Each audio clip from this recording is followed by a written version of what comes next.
Boa tarde, Zé, boa tarde, comunidade Fórum, tudo bem? Boa tarde, Flor, boa tarde, foronautas de todo o Brasil. Estamos aqui em mais um Fórum Sindical. Vamos lá, Em Flor. novo horário, né? Em novo horário, com uma pegada de formação, né? Com uma pegada para as pessoas entenderem esse mundo do trabalho, esse mundo sindical de uma maneira mais profunda. A gente está trazendo especialistas aqui. Semana passada a gente trabalhou com muita profundidade a organização do movimento sindical dos Estados Unidos com a professora Jana Silverman.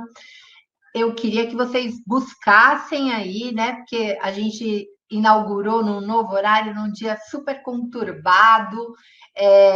Então, vão lá na playlist do Fórum Sindical para vocês procurarem, olharem, porque vale muito a pena. É uma especialista, né?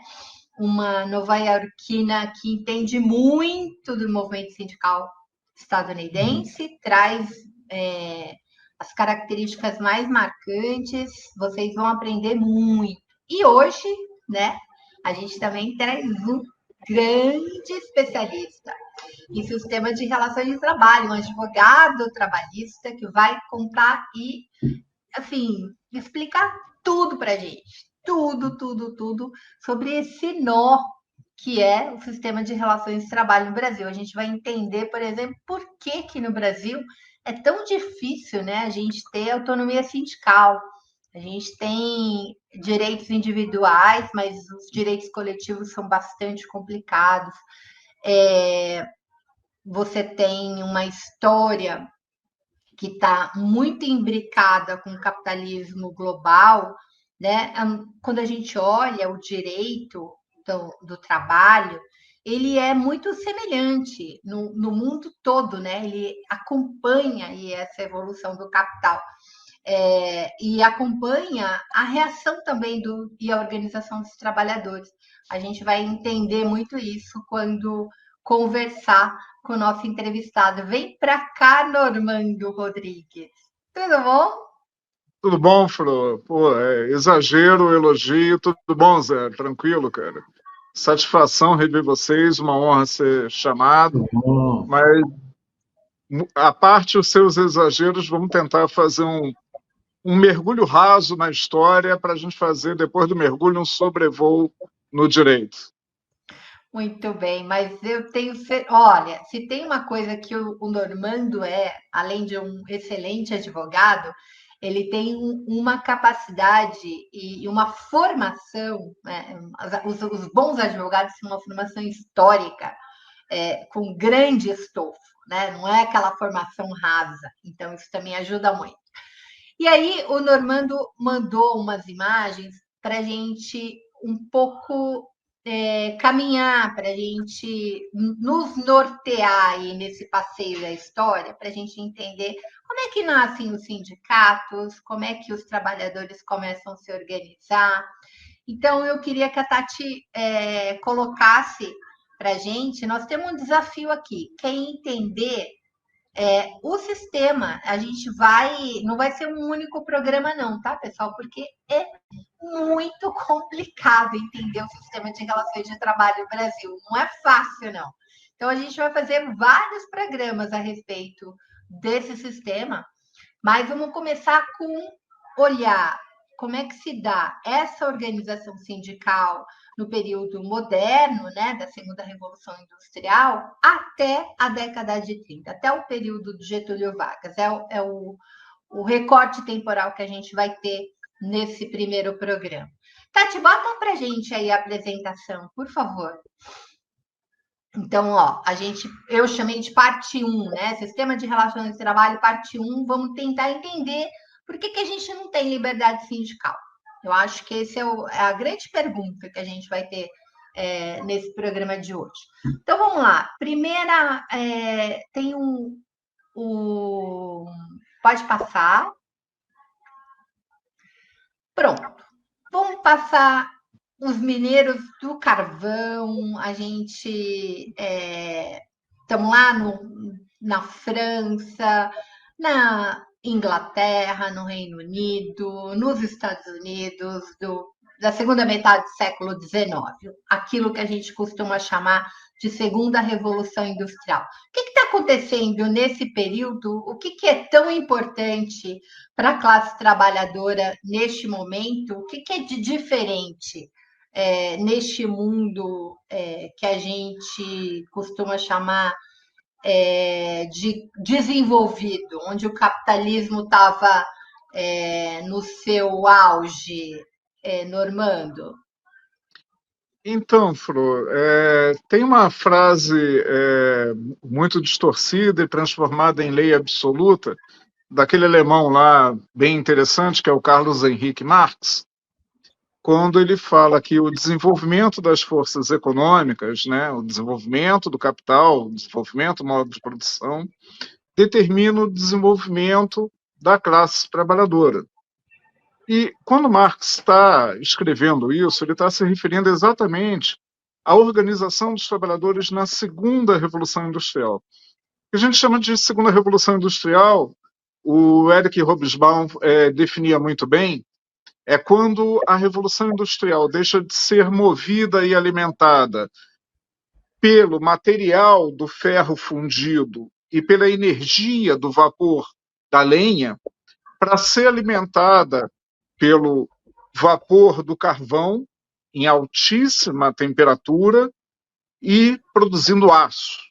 E aí ele define, é a revolução do carvão e do aço. Falar dos mineiros de carvão é interessante, que até hoje é a atividade econômica das mais perigosas que existe no planeta, e são os antecessores históricos dos petroleiros que a gente conhece também, que frequentam aqui o Fórum Sindical. Né? O avô do petroleiro é o mineiro de carvão, que morria, que levava canários em gaiolas para baixo do solo, porque se vazasse um gás tóxico, o canário morria e avisava todo mundo, aqui tem gás, né? E até hoje a gente vê acidentes brutais que ceifam muitas vidas de mineiros no planeta todo, né? E em peculiar hoje na China. Mas qual é a diferença? O que determina, qual é a mudança dessa segunda revolução industrial que vai determinar a organização dos trabalhadores de modo diferente?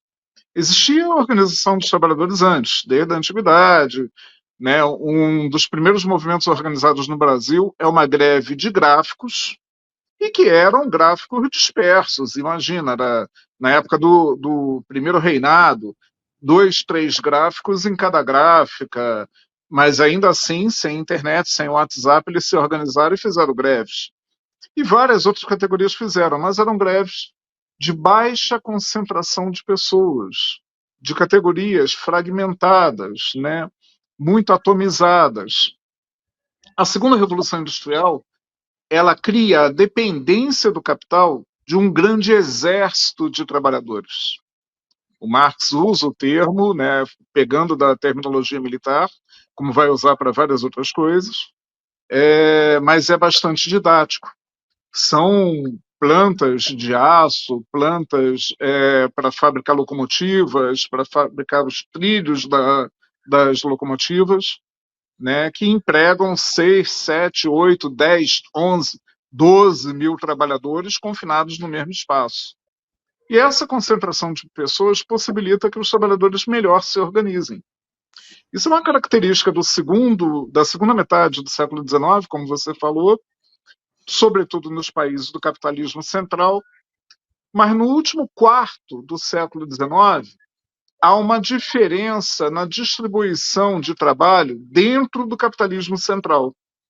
Os Estados Unidos saem da Guerra de Secessão, né, da Guerra Civil Americana. Muita gente está falando que hoje os Estados Unidos estão perto de uma segunda guerra civil, mas aquela foi um morticínio muito grande, durou mais de 4 anos, se bateu, todos nós sabemos, ao redor do debate do trabalho escravo e da ampliação, da necessidade de ampliação do capital americano, né, para o trabalho assalariado e para mais terras.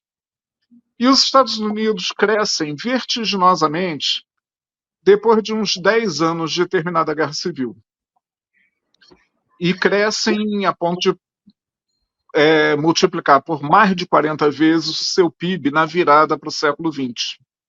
E um outro país que está fazendo isso, depois de unificado e depois de passar por uma guerra também traumática contra a França, e no processo da Guerra Franco-Prussiana que se unifica a Alemanha, é lá na Europa Central a Alemanha.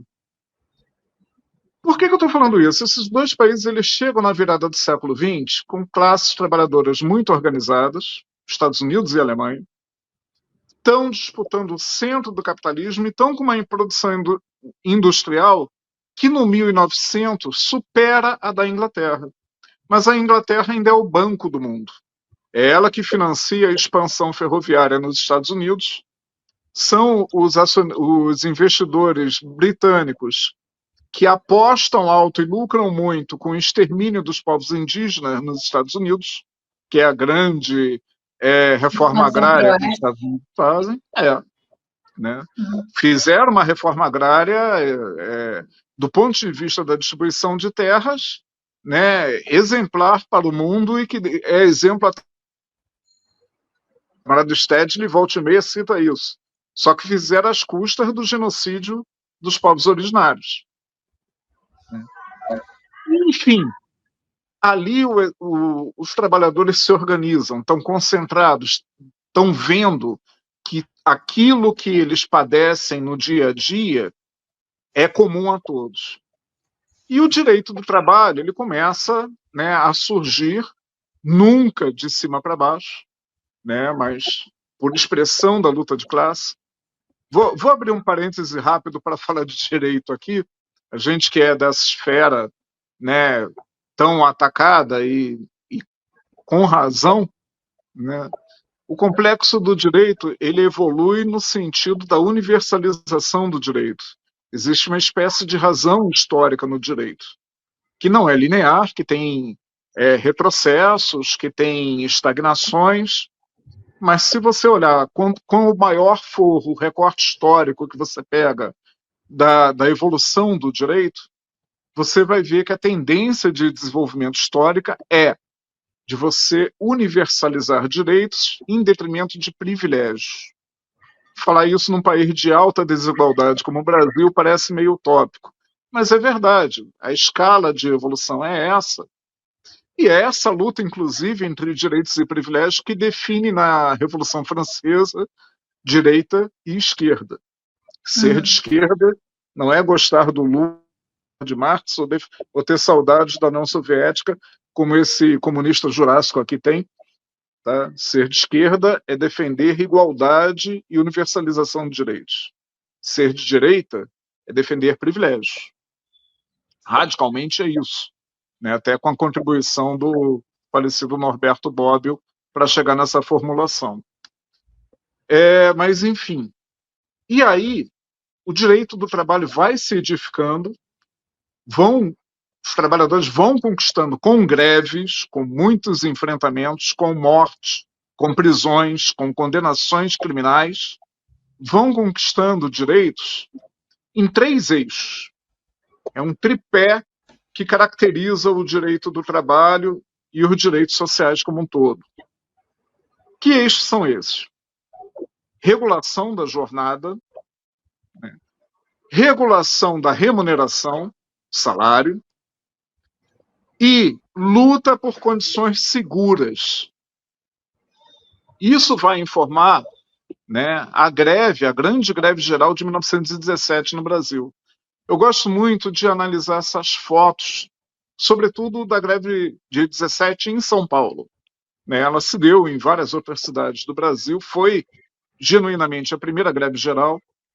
Ela tem uma influência pelo noticiário da Primeira Guerra Mundial e da Revolução de Março na Rússia, não a Revolução Bolchevique, que vai se dar em novembro, mas a gente chama de outubro por conta da diferença de calendário, né, do calendário juliano para o calendário gregoriano, que são 13 dias. Mas por que eu gosto de olhar essas fotos da Revolução de 17, da grande greve geral de 17? Porque tem muita criança no meio. Tem muito menor de 12 anos trabalhando no meio. apesar de já, então, se ter conquistado leis trabalhistas vedando, no início da República Velha, o trabalho de menores de 12 anos. Né? Aí é aquela discussão que a gente tem e que se reflete, por exemplo, na escravidão contemporânea no Brasil. Uma coisa é lutar para colocar o direito, outra coisa é lutar para que o direito posto, já escrito, saia do papel e venha para a realidade. Os trabalhadores sempre tiveram essas lutas, mas esses três eixos conduzem a história do direito do trabalho, a organização dos trabalhadores e as greves.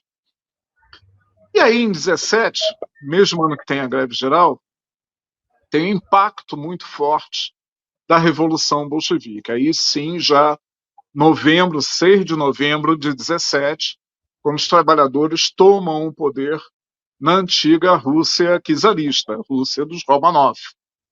Aquilo é um baque para toda a Europa. Vejam bem, a Europa estava no seu terceiro ano da Primeira Guerra Mundial, é a primeira guerra, não é a primeira guerra total, mas é a primeira guerra em escala industrial e intensiva, em que populações eram alvo e populações eram ativos estratégicos na guerra, não mais o soldado que ia para a linha de frente, mas é curiosamente também uma guerra entre primos, né? O rei Jorge V do Reino Unido, o Kaiser Guilherme II da Alemanha e o Nicolau II, o último czar, os três eram primos e netos da Rainha Vitória. Né? Era uma guerra que abalava as nobrezas. Né? E essa mesma nobreza é mais abalada ainda pela Revolução Bolchevique, e, sobretudo, o capital e os bancos. Então, acende-se um alerta vermelho muito grande que faz o capitalismo central pensar no seguinte: opa, é preciso regrar as relações de trabalho para que esses caras não alastrem a revolução comunista da Rússia pelo resto do continente.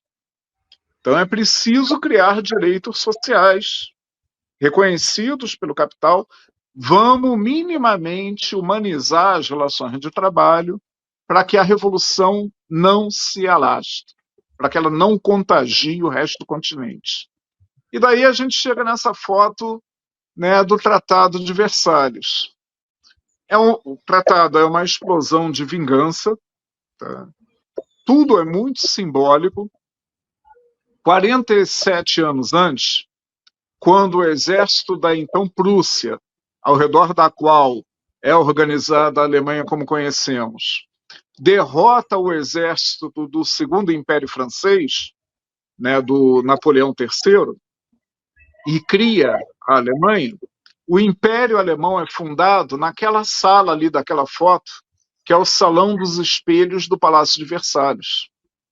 Os prussianos humilharam os franceses e fazem a grande conferência da Pan-Germânia, da fundação do Império Alemão, naquela sala do Palácio de Versalhes.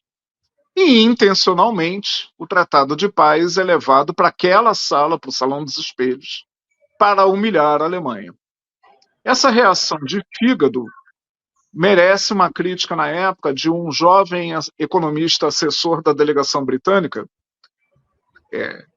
muito celebrado por parte da esquerda, mas é um lorde conservador, que apenas é realista, chamado John Maynard Keynes. E o Keynes era um jovem assessor da delegação britânica na negociação do tratado, e ele tem a clarividência de dizer o seguinte: olha, isso não é um tratado de paz, isso é um tratado de guerra. Porque do jeito que a Alemanha está sendo humilhada aqui, em 20 anos ela vai voltar para uma nova guerra na Europa. Né? E Keynes foi eficazmente profético nessa leitura. Né? Mas o tratado, eu pedi a foto e botei aqui, por um motivo muito peculiar.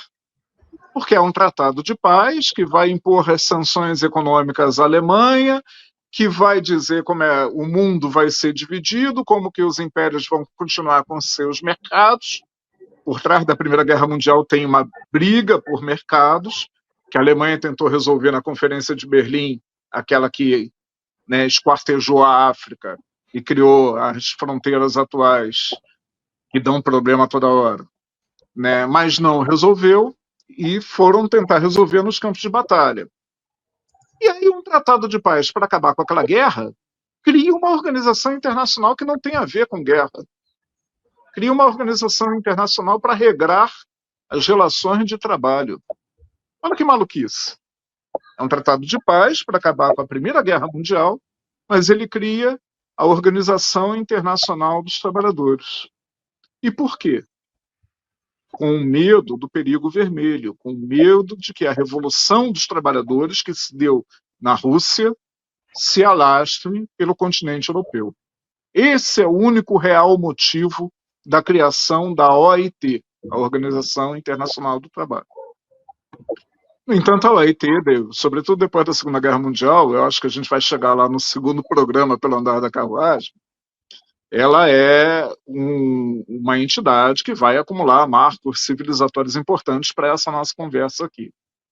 Mas voltando lá na criação, é muito interessante a gente não só perceber que a OIT está ligada à Revolução Bolchevique no seu nascedouro, como foi ameaçada de morte quando a União Soviética acabou.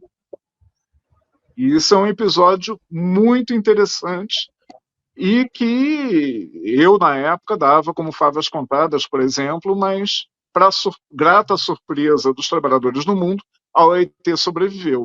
Em 1996, 5 anos depois do desmanche da União Soviética, a Organização Mundial do Comércio, porta-voz do capital internacional, faz a seguinte proposta: olha, vamos acabar com a OIT e a OMC, Organização Mundial do Comércio, que vai tratar dos padrões internacionais de relações de trabalho. Porque isso tem a ver com vantagem competitiva, né, com vantagem comparativa na disputa por mercados entre os países. Então é a OMC que vai cuidar das relações de trabalho. E, surpreendentemente, né, a OIT não só resistiu, como deu uma declaração muito importante, que depois a gente vai voltar a falar dela, em 1998.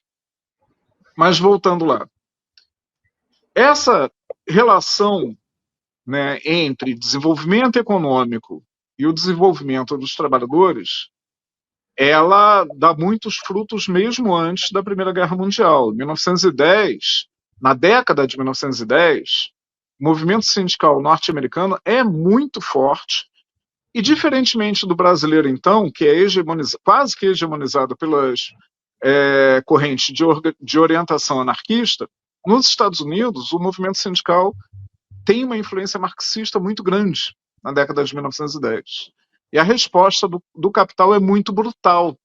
É considerado a década do massacre sindical, né, onde lideranças sindicais são mortas ou pela polícia ou pelas milícias organizadas pelas indústrias. No entanto, tem avanços, né? A gente vai colecionando uma série de avanços. Mas eu tenho que falar também de um outro sistema político e uma ideologia que nos, né, ameaça, que nos assombra hoje, rediviva, que é o fascismo. O fascismo é um outro filho bastardo do Tratado de Versalhes.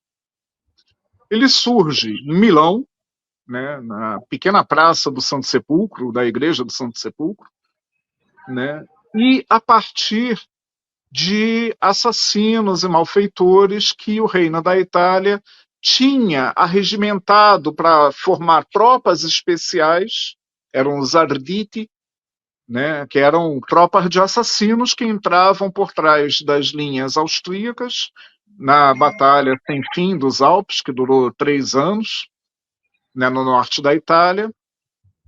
E essas tropas especiais, que eram formadas por condenados, assassinos, sabotadores e tal, são o caldo, né, humano que Mussolini, através do seu jornalzinho, né, e o Popolo de Itália, vai organizar para criar o fascismo, né? os fachos E do o compartimento. Normando, um detalhe importante. De novo, a gente está falando do capital e trabalho no norte da Itália, que é o lugar por excelência da indústria na Itália, Exatamente. né? Muito bem Onde a gente posto. vai ver, onde vai ter a Fiat, onde vai ter o Alfa Romeo, onde a indústria automobilística vai se instaurar. Então, onde também o fascismo se organiza.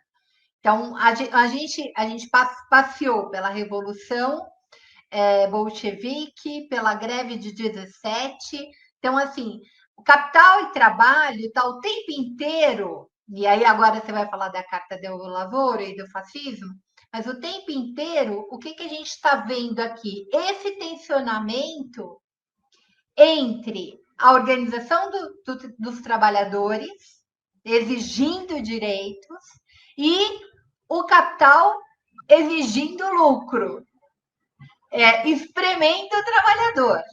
Né? Então, e aí a gente tem um modelo de organização que é a Revolução Socialista, que é a Revolução Bolchevique, e um outro modelo, né, que a gente vai ter um meio termo aí depois, dos Estados Unidos com o New Deal, mas um outro modelo que é o modelo fascista. Então, paremos aí só para fazer essa observação. Não, te agradeço muito a observação, porque é exatamente isso. É o polo industrial da Itália, é Lombardia, Piemonte, né? Milão, Turim e mais algumas cidades ao redor. É a grande concentração industrial, por consequência, a grande concentração de trabalhadores, e lá se organizam, né, as comissões de base, né, os comitês de fábrica. O Antônio Gramsci está na redação do jornal do Partido Socialista, pregando a organização das comissões de fábrica e teorizando a respeito da importância e até chegando a discutir a cogestão, bastante à frente de seu tempo. Mas é interessante também, porque também no norte da Itália tem o Rio Pó, né, que atravessa essas duas grandes cidades, mas o Vale do Pó era e é a região agrícola por excelência, de alta produção. E o movimento comunista começa a ter uma influência muito grande também na organização dos campesinos italianos. E no início do movimento fascista, a primeira função social dos fascistas é serem a milícia dos patrões no meio rural. Então, eles são a milícia do latifundiário para matar, espancar, assassinar, estuprar, humilhar os trabalhadores que se organizam nos seus clubes sociais ao longo do Vale do Pó. E muito cedo isso vai para dentro, né? Muito cedo eles começam a praticar terrorismo contra o movimento dos trabalhadores, contra manifestações públicas de trabalhadores, no centro de Milão, a olhos vistos. E do mesmo jeito que o TSE fez vista grossa para o Bolsonaro na campanha de 18, e do mesmo jeito que a Comissão de Ética da Câmara, que agora vai caçar o Glauber Braga, fez vista grossa para 3 décadas de Bolsonaro atentando contra o Estado Democrático de Direito dentro da Câmara dos Deputados, a polícia e o judiciário italiano toleraram o fascismo, toleraram essas milícias, esses assaltos, assassinatos, jogar bomba no meio de manifestação, matar gente indiscriminadamente, porque era útil aos patrões, era útil ao capital. Então, eles surgem como um cão de guarda. Agora, é interessante, antes até da Carta do Lavoro, a gente lembrar que o fascismo é um movimento, eu costumo dizer, neoliberal avant la lettre, né? Antes da expressão, antes da letra. Por quê? O Mussolini ele escreve no jornal dele, faz as campanhas eleitorais de 1919 e 1921, dizendo que não tem que ter regulação das relações de trabalho. Do mesmo jeito que Adam Smith escrevia na época da criação dos Estados Unidos, né? Que o Estado não tinha que intervir nas relações de trabalho. O Estado não tinha que ter telefonia, não tinha que ter correios, não tinha que ter ferrovia. Todas essas empresas estatais ou públicas tinham que ser privatizadas. Mussolini faz uma forte campanha nesse sentido, né? Não se elege em 19, se elege em 21, mas com esse discurso. E aliado dos tradicionais políticos do Partido Liberal Italiano. Quando é que muda isso daí? Eles começam a, primeiro, eles têm que disputar a base operária com o movimento comunista. Só na porrada não vão vencer os comunistas. Então, eles têm que propor alguma forma de direitos sociais para atrair os operários que estão, né, influenciados pela Revolução Bolchevique, pelo sucesso da industrialização soviética depois.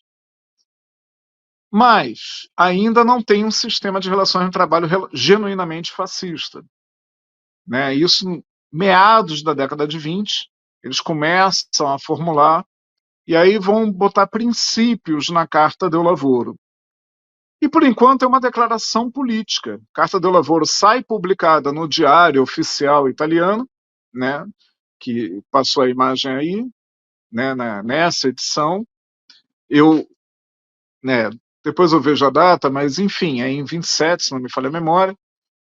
É antes ainda de um grande evento que vai significar uma mudança radical no fascismo quanto às relações de trabalho, que é o crack da Bolsa de Valores de Nova York, né, em 1929. O impacto da crise é muito grande. Quando a gente começou a conversar, a gente falou da segunda Revolução Industrial, né? Lá na segunda Revolução Industrial, na década de 1870, quando a produção industrial americana já não tem a guerra de secessão para atender e está se voltando contra o mercado interno, existe uma primeira grande crise internacional do capitalismo central, que é a crise de 1870, 1873, e que é chamada de recessão econômica. Foi uma crise severa, grave, e que deu efeitos até no Brasil. Aliás, o Brasil já era um país muito imbricado com o capitalismo central. Só para vocês terem ideia, durante a Guerra de Secessão, o Norte tem uma marinha industrial e poderosa e faz um bloqueio nos portos do Sul, da Confederação Escravista. E a Confederação Escravista, como o Brasil que o Bolsonaro e o Guedes queriam para nosso futuro, ela vivia da exportação de commodities. Então, uma commodity super importante para a economia do Sul não consegue chegar aos mercados europeus mais, que é o algodão. E durante aqueles 4 anos da Guerra de Secessão, esse bloqueio naval faz a fortuna dos latifundiários de algodão do Maranhão, né? Só para dar um exemplo das imbricações todas. A recessão de 1870 ela chega no Brasil, ela deixa um trauma na memória capitalista. Quando a Bolsa de Nova York quebra em 29, a resposta do governo americano é confiar na gravidade do livre mercado. O livre mercado vai se autorregular, vai resolver esse problema, e a crise, com essa não intervenção, ela só vai se aprofundando. À medida que a crise se aprofunda, os jornais querem chamar aquilo de recessão. E os chefes de redação mais antigos falam, opa, não, 1870 foi uma recessão muito séria, não vamos associar aquele nome com esse evento agora, que vai ser um evento passageiro. Vamos chamar isso só de depressão econômica, que é uma coisa mais suave. E hoje em dia, na memória econômica, a gente tem depressão como uma coisa muito mais impactante do que recessão, porque efetivamente ela foi, né? Eu gosto muito de lembrar, eu acho didático isso, para a gente pensar no que é uma sociedade com índice de desempregos que giravam em torno de 50%, tem um reflexo nas histórias em quadrinhos, nas tirinhas, né? Porque fosse qual fosse, a Disney talvez tenha expressado isso mais, mas outras escolas e sindicatos de desenhistas, como eles se chamavam, expressaram também. Os personagens não tinham pai e mãe, né? Tinham tio e tia. Ninguém tinha filhos, tinha sobrinhos. Por quê? Porque as famílias operárias se esparcelaram. A mãe, né, com tripla jornada, era abandonada em casa com as crianças e o pai saía de vagabundo, né, clandestino, viajando nos trens de carga, procurando emprego pelo país. Então, para não traumatizar as crianças, as histórias em quadrinhos não falavam mais em pai, mãe, filho e filha, né, de tão sério que foi esse impacto. E aí geram respostas. É legal também a gente falar do seguinte: a nossa Revolução de 30, que é, guardadas as proporções e guardadas as excelentes contribuições do professor Florestan Fernandes, é a nossa revolução burguesa no Brasil, né? É a revolução que vai tirar o poder político, né, da hierarquia agrária para tentar apostar em duas classes sociais. Vou voltar a falar nisso. E pela via prussiana, autoritária, de cima para baixo. A nossa Revolução de 30 ela acontece porque as oligarquias agrárias são fortemente abaladas pela despencar de todos os preços no mercado internacional, né? E, sobretudo, o café. O excelente livro do Leo Huberman, que foi sindicalista e era um autodidata marxista norte-americano, que é a História da Riqueza do Homem, um livro obrigatório para todo dirigente sindical, ele abre com o exemplo do café brasileiro e da intervenção do governo Vargas, assim que inicia o governo, de comprar toneladas de café para queimar. E o Huberman está elaborando, olha, o capitalismo prefere destruir mercadoria a distribuir, né, para quem tem fome. Mas, enfim, aquele movimento econômico gera duas respostas políticas muito fortes. Uma dentro do fascismo, né, que é o Estado intervir nas relações de trabalho para suprimir, regrar os direitos individuais e suprimir uma característica inafastável do conflito de classes, né, que é a própria luta, o próprio embate. A outra resposta, com todos os defeitos que tem, e tem muitos, né, da democracia representativa burguesa, é uma resposta muito diferente, que é pegar esse conflito e regrar, botar para dentro da institucionalidade. É a resposta de alguns países, começa na Escandinávia, mas com muito pouca força, só vai ter força na Europa continental mesmo no pós-Segunda Guerra Mundial, mas é a resposta do New Deal, por exemplo, né, do Roosevelt. Ele se elege, era governador em Nova York, se elege presidente com uma proposta de enfrentar o medo, de enfrentar o perigo que representa o fascismo à democracia americana. Isso está no discurso do Roosevelt, na convenção do Partido Democrata de 1932, que ele disputa. A foto ao lado é a foto de uma gigantesca cozinha, né, o refeitório, de uma enorme aciaria soviética, uma siderurgia gigantesca, né, uma das maiores do mundo, que já existia na época do czar, mas foi super ampliada na época de Stalin, né, que é Magnitogorsky, e que meio que representam essas duas fotos as duas outras alternativas. Você tem uma em que o Estado, movido pelos trabalhadores, vai regrar e planejar a atividade econômica. E aí combater o desemprego e afirmar direitos sociais. Na outra, é um Estado capitalista que vai minimamente regrar as relações de trabalho e institucionalizar o conflito. O fascismo ele dá uma resposta diferente dessas duas. Olha só, não é o conflito de classes que vai desenvolver os direitos. Sou eu, Estado, que vou desenvolver os direitos. E as classes têm que se acomodar dentro do Estado. Aí surge um mito fundador das relações de trabalho, é mito fundador mesmo, viu? Que é o das corporações no Estado italiano. Tem um historiador italiano, historiador e político, foi para o exílio durante o fascismo, voltou à Itália no pós-guerra, e é liberal de direita, que é Gaetano Salvemini. Ele historia as corporações e ele usa aquela metáfora do gato negro, procurar as corporações no Estado fascista italiano durante o vintênio, os 20 anos que Mussolini ficou no poder, é como procurar um gato negro num quarto escuro, sem luz, no qual o gato não está. Porque nunca existiram as corporações só existiram no papel. Mas a gente cunhou, né, para poder nomear e trabalhar com essa organização como um sistema corporativo de relações de trabalho, em que, teoricamente, dentro da mesma corporação existiria o sindicato patronal não é porque fosse pelego corrupto comprado, patronal porque era dos patrões mesmo, e do outro lado o sindicato dos trabalhadores, e os dois deveriam colaborar entre si para o bem do Estado, né, dentro da mesma corporação, e ali morria o conflito. Quem cuidava do desenvolvimento histórico era o Estado.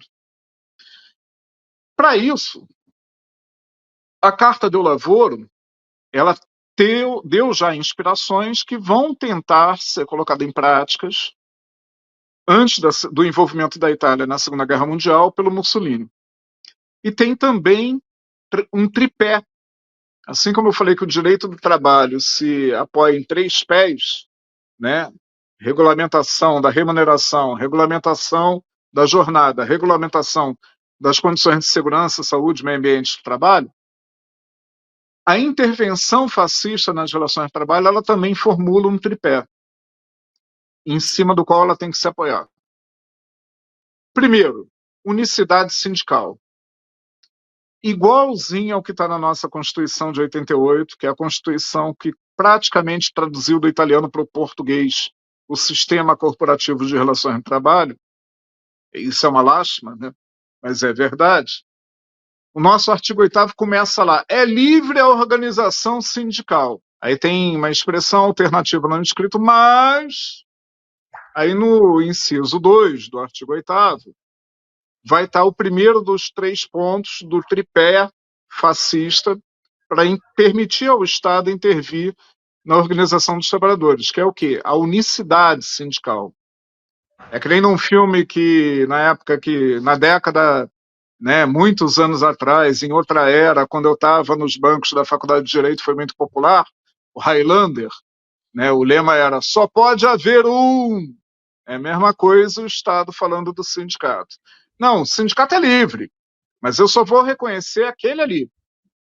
E a declaração número 5 da Carta do Lavoro vai dizer isso, e ela já articula esse único sindicato com um instrumento importantíssimo, muito mais eficaz do que a repressão violenta do Estado, das obras, que era a organização de combate, de repressão às organizações antifascistas do governo italiano.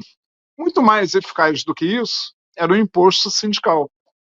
Na mesma declaração, a Carta do Lavoro vai dizer, olha, só pode negociar em nome dos trabalhadores um único sindicato, aquele que eu, Estado, digo que está habilitado para isso. E só ele vai poder estabelecer contribuições obrigatórias para os seus associados para poder sobreviver. Então, na prática, diz o seguinte, só pode haver um, né? Então, já temos aí 2 pernas do tripé, né? O imposto e, mais importante do que o imposto, mais ligado a ele, a unicidade. A terceira é o chamado poder normativo da justiça do trabalho.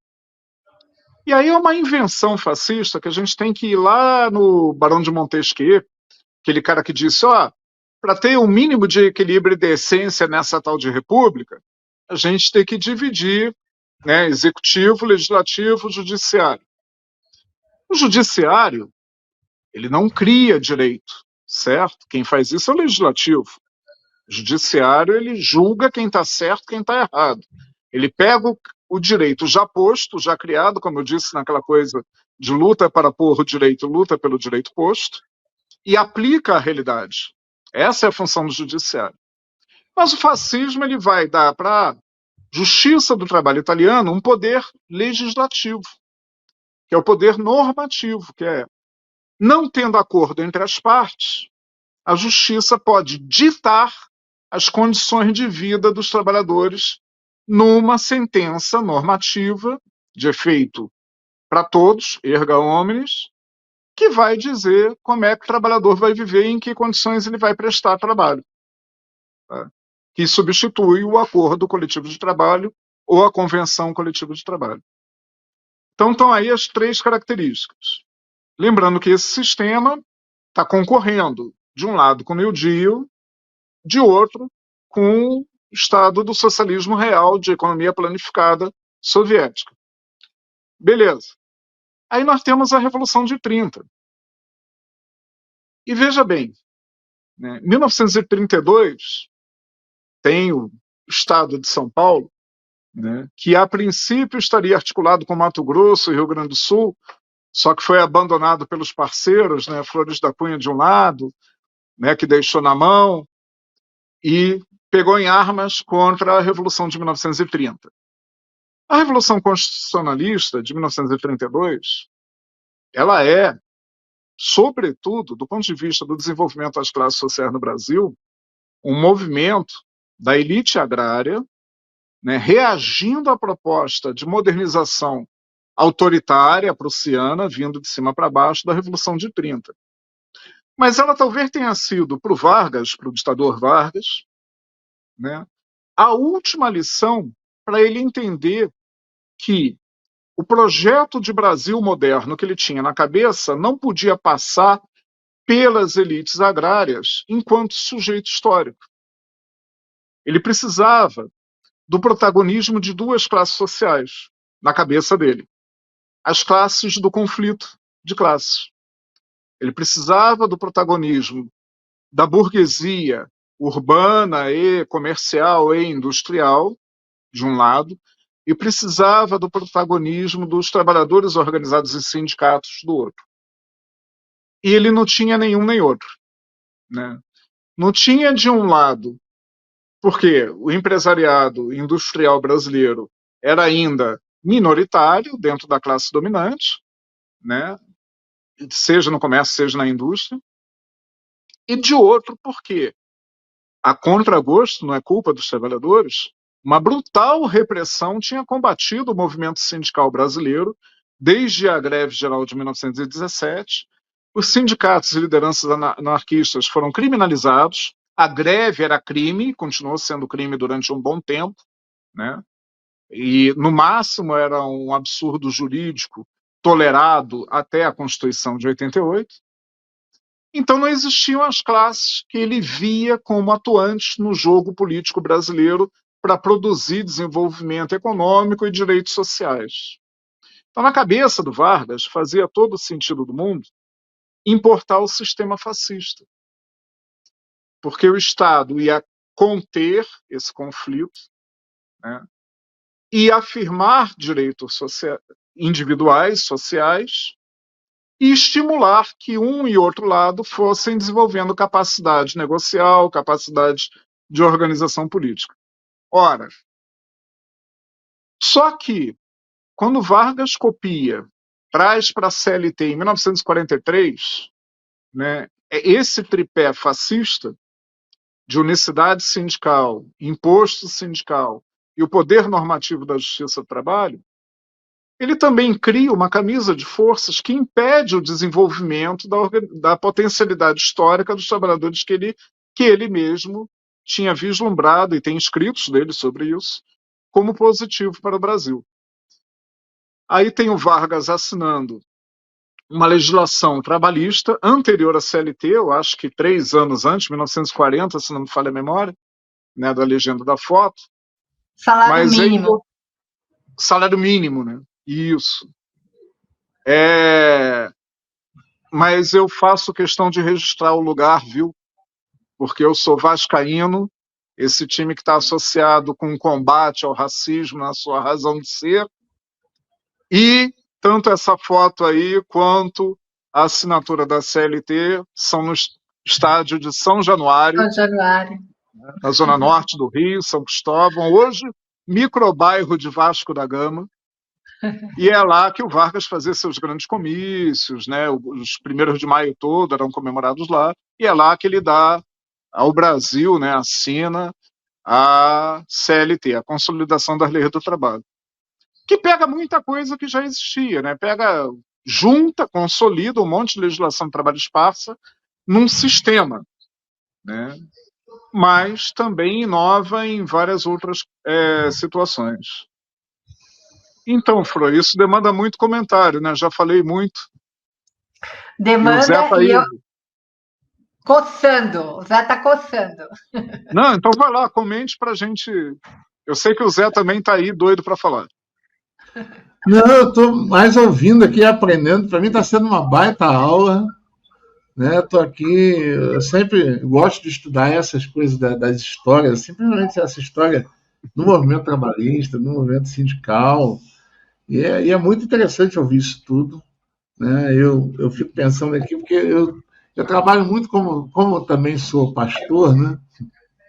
Eu trabalho muito a questão quando você volta lá atrás, né? Lá na Inglaterra e nos Estados Unidos, ali no comecinho, por exemplo, e é uma coisa que a gente poderia, quem dera trazer para hoje, né? Que as igrejas são essenciais na fundação dos primeiros sindicatos na Inglaterra. Né? A Igreja Metodista, por exemplo, é praticamente o local das reuniões dos mineiros. Né? Os pastores, porque eles eram contra o trabalho escravo, contra aquilo ali. E hoje a gente vê a igreja associada a tudo de ruim que a gente vê aqui no Brasil, quando deveria ser a igreja tomando o partido dos trabalhadores, não só do PT, não é assim, tomando partido no sentido de tomar o lado dos trabalhadores. E a gente vê que na história sindical isso, e também a igreja acaba sendo prejudicial quando entra, por exemplo, o ideal, principalmente os ideais calvinistas, na questão da prosperidade, na questão dessa coisa toda que vai ajudar, né, na formulação do capitalismo como grande sistema e como... Então, assim, é muito interessante perceber isso tudo, né, essa história toda que você está trazendo, Normando. Pode falar. Não, eu ia só acentuar que o papel das igrejas é muito importante na organização e é muito curioso, ao longo da Europa, você vê como o movimento sindical ele se articula conforme a cultura de cada nação, né, ora com as igrejas reformistas e protestantes e ora com a própria base da Igreja Católica, a base, é sempre importante a gente falar a base, né, não a estrutura vertical. E é essa contradição dentro da Igreja Católica que faz, por exemplo, o Papa Leão XIII, né, baixar a famosa encíclica Rerum Novarum, né, as coisas novas, reconhecendo, aplica-se genialmente. Eu acho que o príncipe Tommaso de Lampedusa, nos anos 50 do século XX na Itália, quando ele vai escrever o Leopardo, ele olha para a encíclica do Papa para formular aquela frase fantástica, né, de que as coisas precisam mudar para continuar a ser as mesmas. E a encíclica papal, ela é, por muitos, considerada a criadora do sistema de relações de trabalho, da ideia do Estado regrando, etc. e tal. Isso é um mito, um outro mito fundador. Muitos juristas do trabalho brasileiro escreveram isso, reafirmaram isso, mas isso é uma... Né, a luta de classes é muito mais importante, e a Rerum Novarum, ela é, na verdade, mais uma resposta de realpolitik do Vaticano à organização dos trabalhadores. O movimento anarquista graçava na base, né, do movimento operário italiano, o movimento socialista e os comunistas logo depois, e aí a igreja tinha que dar uma resposta, tinha que organizar. Tanto que durante muito tempo mesmo, até a grande desconstrução da política italiana, aquele grande retrocesso que chegou lá, né, sob o nome de Operação Mãos Limpas, né, Manipulite, até a Operação Mãos Limpas, e desde o fim do século XIX, o sindicalismo italiano ele se organizava entre católicos, né, socialistas, comunistas, e a quarta opção, que era o que eles chamavam de sindicato giallo, né, o sindicato amarelo, que é o pelego, né, que era, na verdade, o agente do patrão. E isso é muito importante, tem cortes muito significativos e diferentes, né, disso que eu falei. Na Bélgica, por exemplo, a massa, né, operária é protestante e a elite capitalista é católica, e isso dá uma diferença na luta de classes muito grande. No Reino Unido, só se dá de forma parecida, mas inversa, na Irlanda, né, com dependência da metade pobre da Irlanda, que é a atual República da Irlanda, que a metade industrializada os ingleses guardaram para si até hoje. Mas nesse jogo todo é interessante também a gente desmistificar uma outra coisa da história do direito, que é dizer o seguinte, que é o equivalente na história do direito àquela frase do Delfim Neto de que o bolo precisa primeiro crescer para depois ser dividido. Né, que não, primeiro vamos deixar o desenvolvimento econômico, a desigualdade está aumentando com a industrialização do país, é verdade, mas primeiro vamos deixar a economia crescer para depois a gente dividir essa economia toda. O equivalente disso no direito é o mito que diz que os direitos humanos surgiram primeiro como defesa dos direitos civis, que são os direitos do indivíduo contra a arbitrariedade do Estado, e depois os direitos políticos, que são os direitos do indivíduo para determinar o rumo do Estado, e só depois é que vão surgir os direitos sociais. Isso é uma mentira histórica gigantesca. Os direitos sociais existem no direito escrito desde a primeira peça do direito escrito lá na Antiguidade. E sempre existiu. Na Inglaterra, pouco antes da Revolução Industrial, um dos primeiros problemas de conflito de classe grande que existe, que vai preceder a lei dos cercamentos, que é quando as terras comunitárias são cercadas pelos nobres para dizer isso aqui é meu, né? É o conflito do pão. Quando o iniciozinho incipiente no século XVIII da Revolução Industrial revoga a lei do pão, que é uma lei que controlava o preço do pão desde o século XVI, para evitar revoltas populares. Então, os direitos sociais eles vêm muito antes. E o direito do trabalho está inserido nessa situação. Mas por que eu falei? Por que eu voltei lá para falar de direitos humanos, gente? Porque tem uma curiosidade que é muito importante da gente ressaltar, como efeito, né, do sistema corporativo de relações de trabalho no Brasil. Por quê? O patrão tem o direito de livre associação. Sempre teve. Os patrões no Brasil eles se organizam em clubes de diretores lojistas no mercado, no comércio, que surgiram para combater os sindicatos de comerciários. Tá? Os clubes de diretores lojistas surgiram para isso. As associações comerciais surgiram para isso. E se organizam em federações, confederações, sindicato, clube, fazem o diabo na organização, escolhem candidato para a presidência da República, às claras, saem tudo quanto é lugar, ninguém esconde nada. Sai no Jornal Nacional o clube de diretores lojistas recebendo o candidato fascista Bolsonaro para dar o seu apoio político, né? Mas os trabalhadores não podem fazer isso. Os trabalhadores ficam lá presos naquele um sindicato. E como, para definir esse um sindicato, os critérios são dois, base territorial e categoria profissional, o Estado amarra a categoria profissional, o banco terceiriza suas atividades, e aí o Estado diz, não, esse aqui, trabalhador terceirizado, que na verdade é o trabalhador da atividade terceirizada, né, ele não pode ser organizado nos bancários, porque ele é terceirizado. E o bancário é bancário. E essa unicidade, esse critério de categoria profissional, que faz com que a classe trabalhadora seja mais fragmentada. E isso não é uma jabuticaba, isso não é um fenômeno nosso. Uma regra que a gente aprende estudando a história do sindicalismo na Europa Ocidental é que a unicidade fragmenta e o pluralismo sindical une. Por quê? Porque se eu posso me organizar de qualquer forma, eu vou criar aqui o sindicato, não dos padeiros de Pendotiba e Niterói. Vou criar o sindicato de todos os empregados da padaria, não só o padeiro. E aí, esse empregado da padaria, ele está na mesma condição de trabalho do que o empregado da loja de material de construção. Então, vou criar o sindicato dos empregados de todas as atividades do comércio de Pendotiba, e vou unindo até criar o sindicato dos trabalhadores de Pendotiba, e depois da cidade de Niterói, depois da cidade da região metropolitana do Rio de Janeiro. Normando, nos Estados Unidos, inteligente. que é uma loucura, né? Um país tão extremamente liberal e onde o 1º de maio nem é celebrado, onde nasceu e não é celebrado, a gente estava discutindo isso com a Jana. O sindicato de metalúrgico representa professores. Isso. E Representa está correto. professores. Sem nenhum problema. Depois eu vou querer chegar, né, tomara que exista um próximo programa nosso para chegar em 1998, na Declaração de Direitos e Princípios Fundamentais da OIT, que foi a resposta àquela tentativa de acabar com a OIT e passar suas atribuições para a Organização Mundial do Comércio.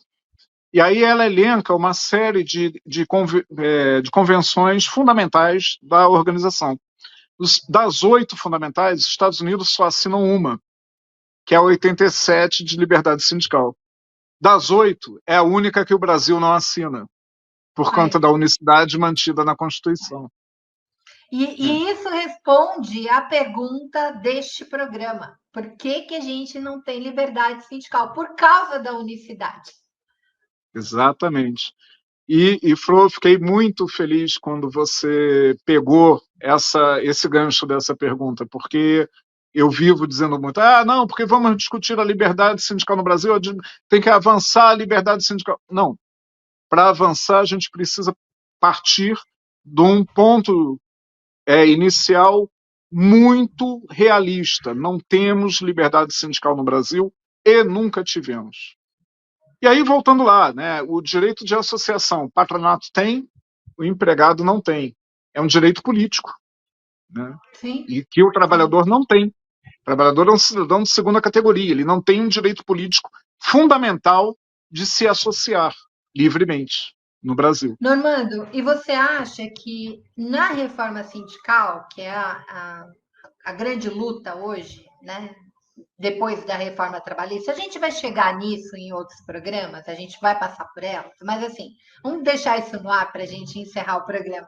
Você acha que com essa proposta da reforma sindical, a gente pode chegar a derrubar a unicidade e chegar à tão sonhada liberdade sindical? Bom, Fro, poder pode, não na correlação de forças que temos hoje. Eu acho que o sarrafo está muito mais rebaixado.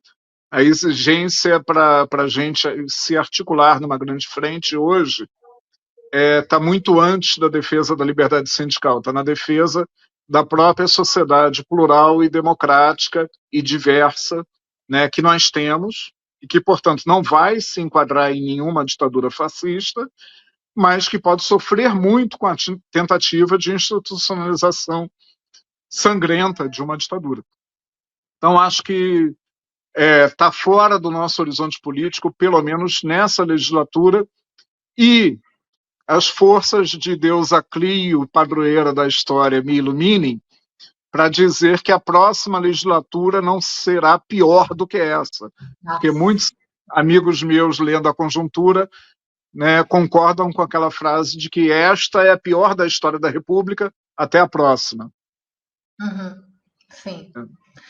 E é o projeto político deles, né? De ter um Senado medonho que possa caçar o STF, por exemplo, e coisas do gênero.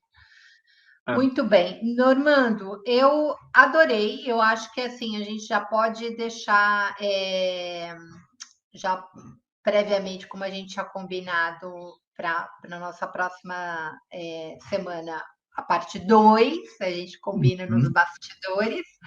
E aí, para quem está nos assistindo, espero que vocês tenham gostado. A gente vai fazer, como eu disse para vocês, nós vamos fazer algo não chão, né? A gente quer fazer isso com mais profundidade para vocês entenderem o que a gente está debatendo aqui. estamos indo na história, estamos voltando, estamos fazendo essas correlações, porque a gente quer que vocês compreendam, né? Parar com esse bando de lugar comum, né? Se criminaliza sindicato e a gente viu pela história da construção do sistema de relação de trabalho no Brasil que a gente nunca teve sequer liberdade sindical para os trabalhadores. Isso porque a gente nem falou daquilo que a gente chama de pré-sindicato, que é a organização, por exemplo, dos trabalhadores escravizados. A gente não falou que existe. Vamos comentar, vamos chegar a fazer algumas comparações aqui, porque a gente está falando das organizações anarco-sindicalistas, socialistas, né? Dessa influência via italiana, dos migrantes alemães, italianos que vieram para cá, mais gente, trabalhador no Brasil está aqui, ó, há bastante tempo se organizando e resistindo. Então, existem muitas outras formas de organização. Fala, Normando. Rapidinho, só um parêntese minúsculo.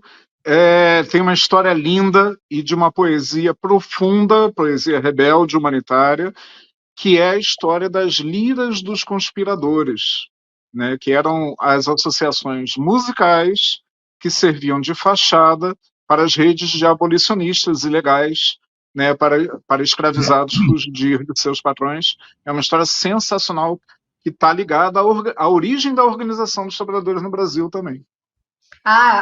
Pronto. Nosso próximo programa você vai começar contando isso, tá? Para a galera, já vamos dar essa pitada. Então, pessoal, eu gostaria de agradecer, eu e o Zé, a gente está adorando esse passeio na história, esperamos trazer contribuições, né? Porque há um rebaixamento tão grande na internet, há tanta bobagem, então a Fórum está fazendo um esforço muito grande para a gente trazer conhecimento, né? Conhecimento que vale a pena, conhecimento que vai fazer com que a gente entenda um pouco mais o contexto que a gente está vivendo e que a gente possa melhorar a nossa organização e reagir, né, à barbárie, né? É essa a ideia aqui. A gente tentar ilustrar um pouco o processo histórico da organização da classe trabalhadora para que a gente possa se organizar e fazer frente a essa barbárie que a gente está vivendo. Então, ao invés da gente ficar berrando, gritando, falando um monte de bobagem, a gente está tentando trazer conhecimento. Essa é a ideia e trazer gente que sabe o que está falando, como o Normando. Normando, eu te agradeço demais. Zé, foi muito bom. Tati. Bom demais, Normando. Muito obrigado. Uma baita aula e já estou aqui ansioso pela segunda. Pela segunda parte. Muito bem. Muito obrigado a vocês. Se iluminei alguma coisa, é só o reflexo da luz na careca aqui. Muito bem. Pessoal, até semana que vem. Boa tarde para todos vocês. Tchau. Tchau.